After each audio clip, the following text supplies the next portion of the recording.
And there he is, Mr. Chael Sonnen himself. Chael, how are you?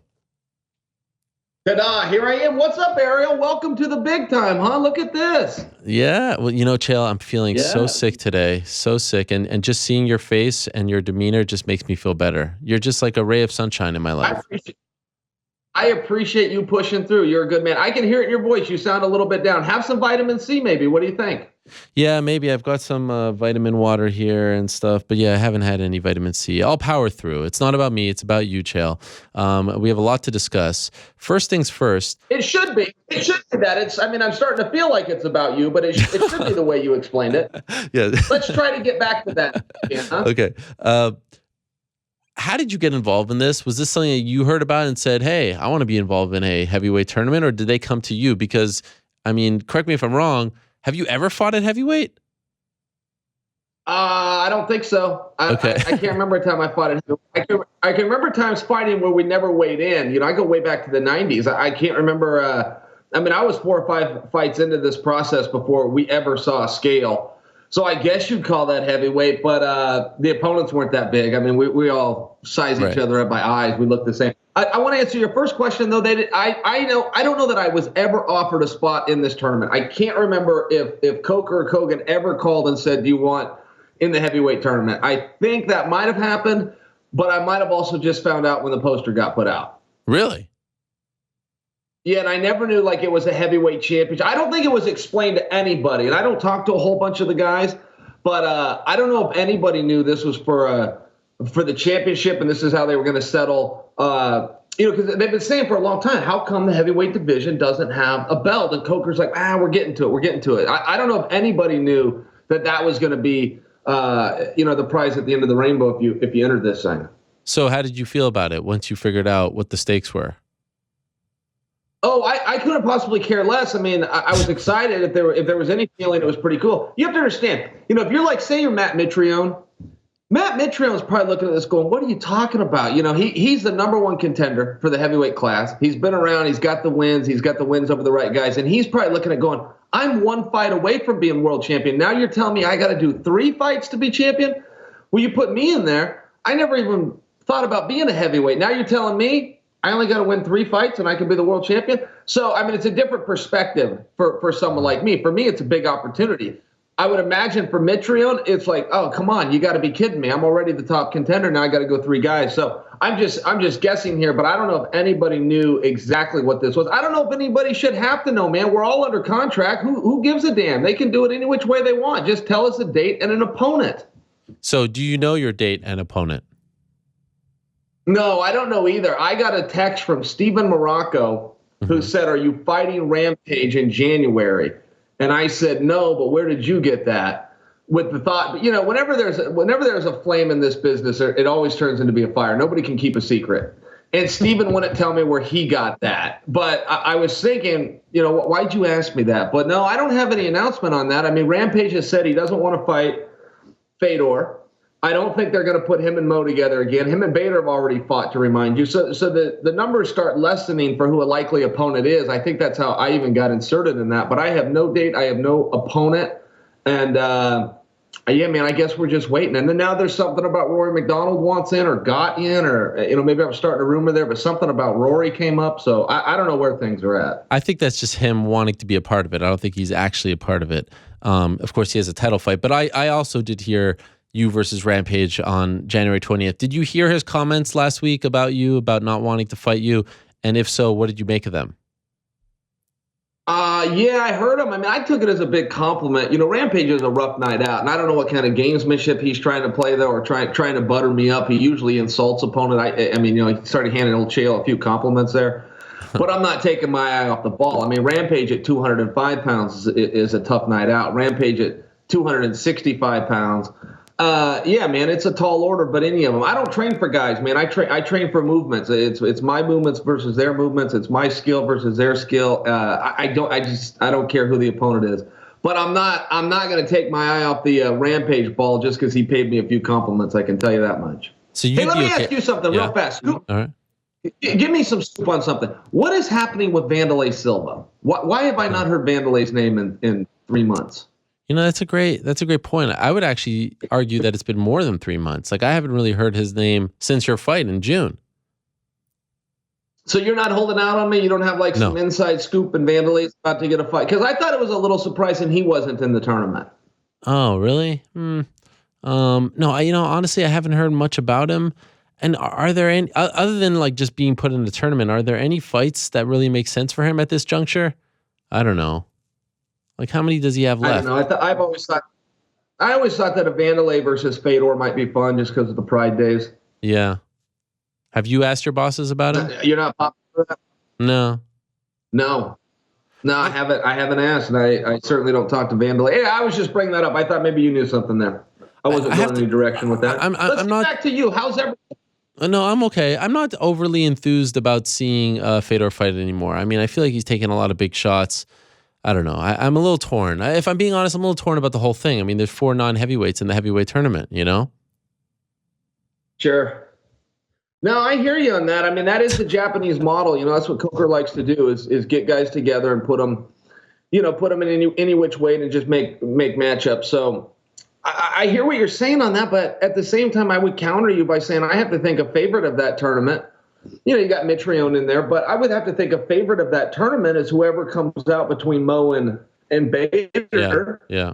I mean, you're not going to take your eye off Bader or Mo. Mo's proven himself at heavyweight, and Bader's champion of the world right now. So I hear that argument about why are these smaller guys in there. But for me, I like it. I got a kick out of it when Sakuraba used to go fight guys like that. And how much do you think you'll weigh? How much do you think you'll weigh for it? Hopefully between 214 and 217, no bigger. And will you have to change things up? 224 right now. How much? No, I won't change things up. How much are you right now? 224 right now. Okay. So 224. Okay. That's pounds, Helwani. 224 pounds. I know you guys speak in kilos out there. Well, no. City of New York. Will you have to change it? Like, are you gonna put kilograms? Are you gonna put muscle on? What are you gonna do? No, I'm not gonna change anything. I mean, I'd like to lose a few pounds just so that's what my best one about right around 214, 215, and that's probably when I feel like my quickest and most limber, and that's it. Then I'll bring my skills. Okay. By the way, It's not rocket science, Helwani. It's an ass whipping contest. No, I know, but this is kind of new territory for you. This is different. I guess I don't see the difference, man. Somebody gets in there with their shirt off and their mouthpiece in. I get in there with my shirt off and my mouthpiece in. I don't see what the big deal is. All right, fair enough. And there's a big opportunity. Right, there's a big opportunity. You win a few fights, you come through, you're Grand Prix champion. Dan Henderson won a Grand Prix one time. I've always been jealous. So that's right. I've never been in one. Could you imagine Chael Sonnen, heavyweight champion of the world? How about that? Yes, I could. I could imagine that. I've been dying to ask you this question because your name has come up in the news as of late. I'm a little surprised. You're acting surprised about that concept. What do you mean? What do you mean? That kind of. What? Well, I detect a little something in your voice over there. Like, could you imagine? Could you imagine the greatest fighter ever? I've fought for 5 world championships, Ariel. Yes, fair enough. I mean, I'm bound to win one of them sooner or later, right? You really think I'm going to go 0-6? You still have that WC belt? Oh, it's right there. Is it right in back of you? I think it's behind. Oh wow! I think it's behind me somewhere. Yeah. What a great little setup that is. So I've been dying to ask you this. Yeah, and I know a lot of other. Okay. I still have the belt. Like one day I was doing spring cleaning. I'm like, what really's got to go is that damn championship belt, man. That's just been weighing my wall down. I got to get rid of that thing. Can I ask you about Colby Covington? A lot of people have been bringing you up when talking about Colby Covington. What is your take on Colby Covington? I love him.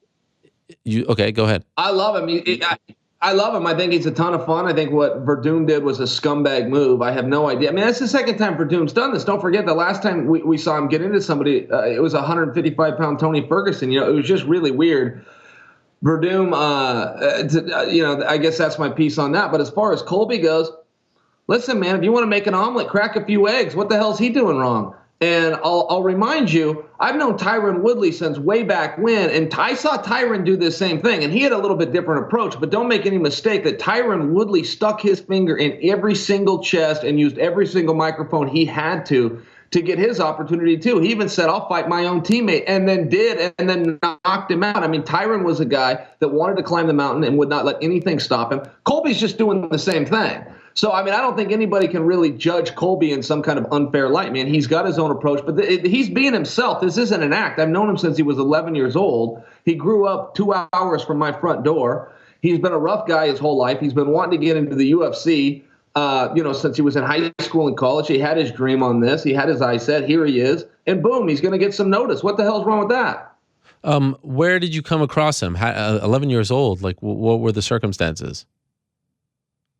He's a wrestler. He came through the wrestling scene. His father's a referee. His dad used to ref some of my matches. And I mean, it was like a family affair. Like all the great wrestlers, it's a family affair. You know, the whole family gets involved. But he's out of Thurston, Oregon, and was a state champion and went on to Oregon State University. He was a Pac-10 champion. He was also an All-American for the Beavers. I was a little surprised he left home. I thought he'd come up here and train with us. He did train with us for a little bit at Team Quest, and then he went off to ATT. But yeah, man, Colby's doing a great job. I don't understand how anybody's criticizing him. And the guy is the talk of the town. I'll remind you, he had a fight with Demian Maia. 1 week later was Madison Square Garden. Turned out to be the greatest MMA card of all time. George St-Pierre is making his return to take on Michael Bisping. 1 day before that fight, they were the third story down, Bisping and St-Pierre. The first 2 stories 1 week later was still Colby Covington. So if you're not going to take an example from that and learn from this guy and try to copy him, you're missing the mark. And I see fighters do it all the time, but he's doing everything right. And let him speak his mind. Who cares? I mean, there's some things you can't say. There's a few things he might have to run back, but not many. Is there a line though? Do you feel like he's getting close to any kind of line, or is all fair and love and fight promotion? No, it's not all fair. I don't think he would say that though either. Is there a line? Yeah, sure, there's a line, but no, he's walking. He's doing fine. Okay. And are you talking to him like throughout all this? Do you check in with him? You have a good relationship with him? Because it's amazing. I'm sure you hear this as well. Everyone's like, oh, he's like Chael Sonnen, 2.0, or the second coming of Chael, the Oregon connection, the feud with the Brazilians, etc. Yeah, or I'm like Colby, man. I mean, I don't know how you want to slice it. I don't know that either one of us is copying either one. I mean, the guy's a rough guy. He knows exactly what he wants. He's not afraid to go out and do it. He just took out a 2-time #1 contender. I mean, he's getting a little bit hard to ignore. I do not talk with Colby or feed him lines, if that's at all what you meant. I had him on my podcast the other day. We caught up a little bit. He was absolute fire. And he got off and moved on with his day. I think he went to Australia to get attacked by some knucklehead named Verdum. Does George St-Pierre fight again? Yeah, he definitely fights again. Does he fight Robert Whittaker?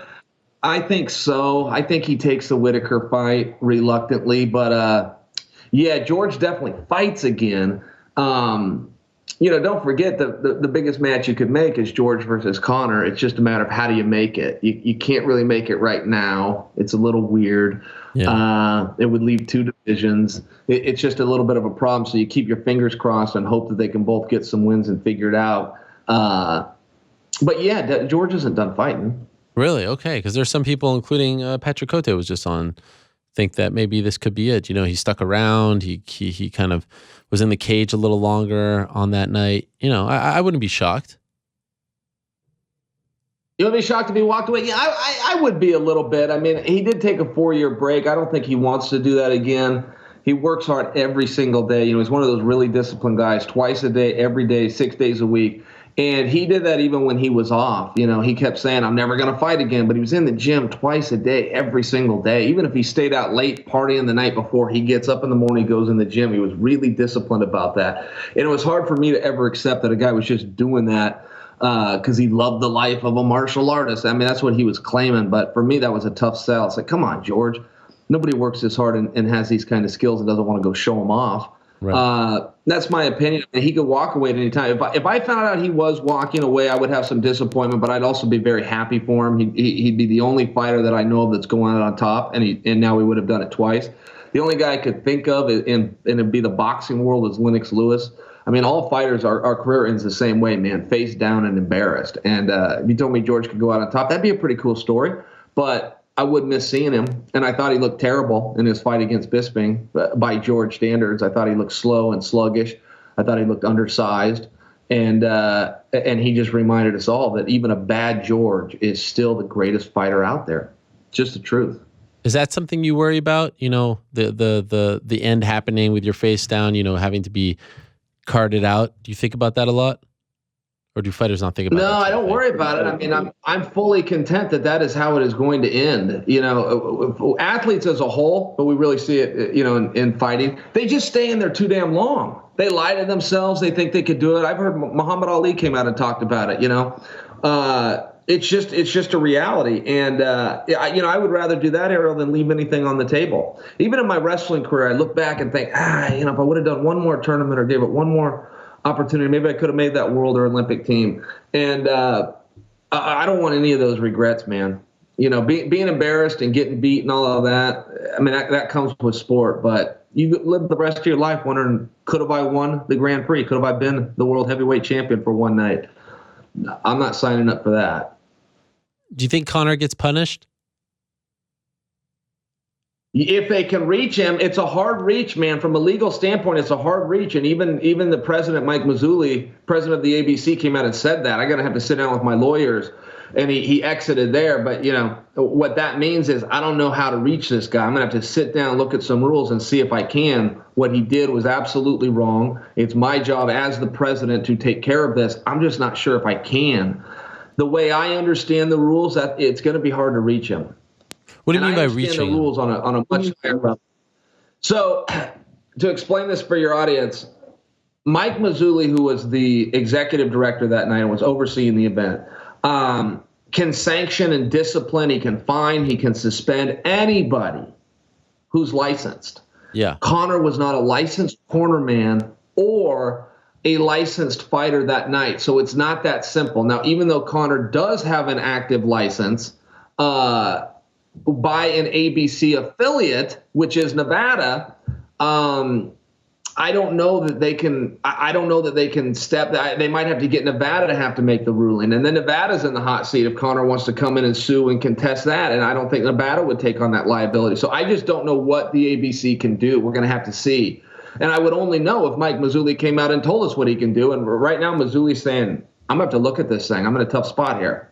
Wow. He should be sanctioned. It was a scumbag. It was a scumbag move on multiple levels, and then I think it was made worse by, you know, not apologizing for it and saying I'm a scumbag. You know, trying to double down. It was just a bad look. You know, the cool side of it, Conor loved his teammate. Conor wanted to celebrate with his teammate. I thought that was a cool thing. He stayed passionate. The guy's always stayed true to his team, his coaches, his gym. But as far as overshadowing, coming in the ring, assaulting a referee, pushing him into a concussed fighter, slapping MJ, I mean, yeah, it was bad. Something has to happen. I don't think the world needs to fall down around Conor McGregor for this. Was it wrong to do? Yeah.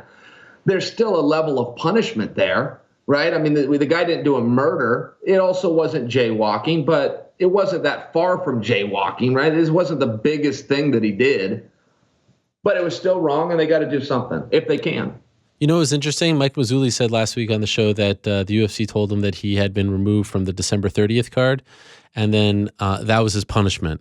And then his management said, no, he was never a part of that card. If you're his management, why don't you say, like, yeah, that's my punishment. Great. Thank you for, you know what I mean? Like, why wouldn't you just take that, right?